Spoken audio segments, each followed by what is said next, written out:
ಎಲ್ರಿಗೂ ನಮಸ್ಕಾರ. ಎಲ್ಲರೂ ಹೇಗಿದ್ದೀರಾ? ಬನ್ನಿ ಪಟಾಪಟ್ ಅಂತ ಇವತ್ತು ಆಲೂಗೆಡ್ಡೆ ಮತ್ತು ಬಟಾಣಿನ ಯೂಸ್ ಮಾಡಿಕೊಂಡು ಆಲೂ ಸಮೋಸ ಹೇಗೆ ಮಾಡೋದಂತ ನೋಡ್ಕೊಂಬರೋಣವಾ.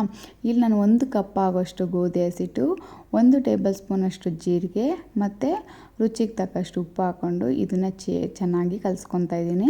ಯಾವ ರೀತಿ ಅಂದರೆ, ಇವಾಗ ನಾವು ನಾರ್ಮಲಾಗಿ ಚಪಾತಿ ಸುಟ್ಕೊತೀವಲ್ಲ, ಸೊ ಚಪಾತಿಗೆ ಮಾಡ್ಕೊಬೇಕಾದ್ರೆ ಹಸಿಟ್ಟನ್ನೇ ಕಲಿಸ್ಕೊಂಡಿರ್ತೀವೋ ಆ ರೀತಿ ಚೆನ್ನಾಗಿ ಕಲಸಿಟ್ಕೊಳ್ಳಿ. ಏನೂ ಇಲ್ಲ, ಇದು ಜಾಸ್ತಿ ಟೈಮೇ ಹಿಡಿಯೋದಿಲ್ಲ, ಪಟಾಪಟ್ ಅಂತ ಆಗಿಬಿಡುತ್ತೆ. ಈವ್ನಿಂಗ್ ಸ್ನ್ಯಾಕ್ಸ್ಗೆ ಹೊರಗಡೆ ತೊಗೊಂಡು ತಿನ್ನೋ ಬದಲು ನೀವು ಮನೇಲೇ ಈ ರೀತಿ ಮಾಡ್ಕೊಂಡು ತಿಂದರೆ ಹೆಲ್ದಿ ಕೂಡ, ಮತ್ತು ಎಣ್ಣೆ ಕೂಡ ನೀವು ಜಾಸ್ತಿ ಯೂಸ್ ಮಾಡೋಕ್ಕಾಗಲ್ಲ. ಒಳ್ಳೆ ಎಣ್ಣೆ ಕೂಡ ಯೂಸ್ ಮಾಡ್ಬೋದು ಅಂತಲೇ ಹೇಳ್ಬೋದು.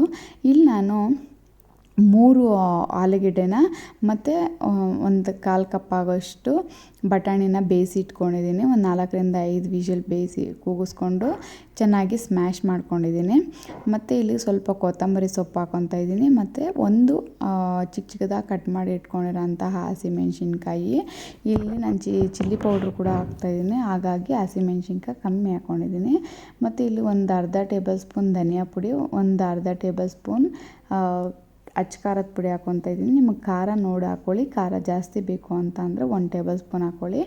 1/4 ಟೇಬಲ್ ಸ್ಪೂನ್ ಅರಿಶಿನ ಪುಡಿ, 1 ಅರ್ಧ ಟೇಬಲ್ ಸ್ಪೂನ್ ಜೀರಿಗೆ ಪುಡಿ ಹಾಕ್ಕೊತಾ ಇದ್ದೀನಿ, ಮತ್ತು 1 ಅರ್ಧ ಟೇಬಲ್ ಸ್ಪೂನ್ ಗರಂ ಮಸಾಲ ಹಾಕ್ಕೊತಾ ಇದ್ದೀನಿ. ಇದೆಲ್ಲ ಹಾಕ್ಕೊಂಡು ಚೆನ್ನಾಗಿ ಮಿಕ್ಸ್ ಮಾಡ್ಕೊಳ್ಳೋಣ. ಮತ್ತು ರುಚಿಗೆ ತಕ್ಕಷ್ಟು ಉಪ್ಪು ಹಾಕ್ಕೊಂಬಿಟ್ಟು ಇಲ್ಲಿ ಮತ್ತು ಶುಂಠಿ ಬೆಳ್ಳುಳ್ಳಿ ಪೇಸ್ಟ್ ಹಾಕ್ಕೊತಾ ಇದ್ದೀನಿ. ಇದನ್ನೆಲ್ಲ ಹಾಕ್ಕೊಂಡು ಚೆನ್ನಾಗಿ ಮಿಕ್ಸ್ ಮಾಡ್ಕೊಳ್ಳಿ. ಉಪ್ಪು ನೋಡಿ ಹಾಕ್ಕೊಳ್ಳಿ, ಜಾಸ್ತಿನೂ ಆಗಬಾರ್ದು. ಚೆನ್ನಾಗಿ ಮಿಕ್ಸ್ ಮಾಡ್ಕೊಂಡ್ಬಿಟ್ಟು ಇವಾಗ ನಾವು ಚಪಾತಿ ಹಿಟ್ಟನ್ನು ಕಲಿಸ್ಕೊಳ್ಳೋಣ. ನೋಡಿ, ಈ ರೀತಿ ಫುಲ್ಲು ಎಲ್ಲ ನೀಟಾಗಿ, ಅಂದರೆ ನಾವೇನೇನು ಹಾಕಿದ್ದೀವಿ ಮಸಾಲ ಅದೆಲ್ಲ ನೀಟಾಗಿ ಮಿಕ್ಸ್ ಆಗಬೇಕು. ಯಾಕಂದರೆ ಕೆಲವೊಂದು ಕಡೆ ಉಪ್ಪಿರುತ್ತೆ, ಕೆಲವೊಂದು ಕಡೆ ಮಸಾಲ ಜಾಸ್ತಿ ಇರುತ್ತೆ. ಹಾಗಾಗಿ ನೀಟಾಗಿ ಮಿಕ್ಸ್ ಮಾಡ್ಕೊಳ್ಳಿ. ಆಲೂಗೆಡ್ಡೆ ಫುಲ್ಲು ಕಲರು, ಅಂದರೆ ಎಲ್ಲ ಮಸಾಲದಿಂದ ಕೂಡಿರಬೇಕು, ಆ ರೀತಿ ಮಾಡ್ಕೊಳ್ಳಿ. ಇದನ್ನು ಚೆನ್ನಾಗಿ ಮಿಕ್ಸ್ ಮಾಡ್ಕೊಂಡಾದ್ಮೇಲೆ ಇವಾಗ ನಾವು ಚಪಾತಿ ಹಸಿಟ್ಟು ಮಾಡ್ಕೊಂಡಿದ್ದೀವಲ್ಲ, ಆ ಗೋಧಿ ಹಿಟ್ಟಲ್ಲಿ ಮಾಡ್ಕೊಂಡಿದ್ವಲ್ಲ ಚಪಾತಿ ಹಿಟ್ಟು, ಅದನ್ನು ನೀಟಾಗಿ ಇವಾಗ ಚಪಾತಿ ಹೊತ್ಕೋತೀವಲ್ಲ ಆ ರೀತಿ ನೀಟಾಗಿ ಹೊತ್ಕೊಬೇಕು. ಏನಿಲ್ಲ, ಈವ್ನಿಂಗ್ ಸ್ನ್ಯಾಕ್ಸ್ಗೆ ಒಳ್ಳೆ ತಿಂಡಿ ಅಂತಲೇ ಹೇಳ್ಬೋದು ಇದು. ಸೊ ನೋಡಿ, ಇವಾಗ ನೀಟಾಗಿ ಹೇಗೆ ಬೇಕೋ ನಿಮ್ಗೆ ಯಾವ ಥರ ಬೇಕೋ ಆ ಥರ ನೀಟಾಗಿ, ದಪ್ಪ ಬೇಕಂದರೆ ದಪ್ಪ ಹೊತ್ಕೊಳ್ಳಿ, ಇಲ್ಲ ಸಣ್ಣ ಬೇಕಂದರೆ ಸಣ್ಣ ಹೊತ್ಕೊಳ್ಳಿ. ಸೊ ಈ ರೀತಿ ಕಟ್ ಮಾಡಿಕೊಂಡು ಸಮೋಸದು ಶೇಪ್ ಹೇಗೆ ಬೇಕೋ ನೀವು ಹಾಗೆ ಮಾಡ್ಕೋಬೋದು.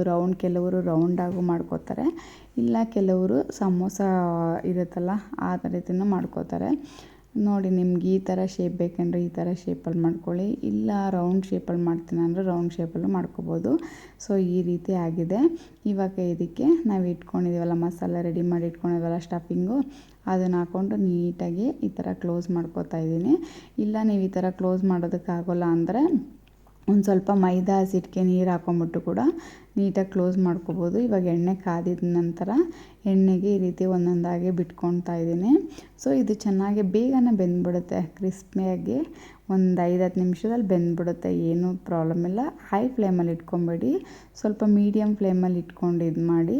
ಅಂದರೆ ಹೈ ಫ್ಲೇಮಲ್ಲಿ ಇಟ್ಕೊತೀರಾ ಅಂತ ಅಂದರೆ ನೀವು ಅದನ್ನು ತಿರುಗಿಸ್ತಾನೆ ಇರಬೇಕು, ಇಲ್ಲಾಂದರೆ ಸೀದೋಗ್ಬಿಡುತ್ತೆ. ಸೊ ನೋಡಿ, ರೆಡಿಯಾಗಿದೆ.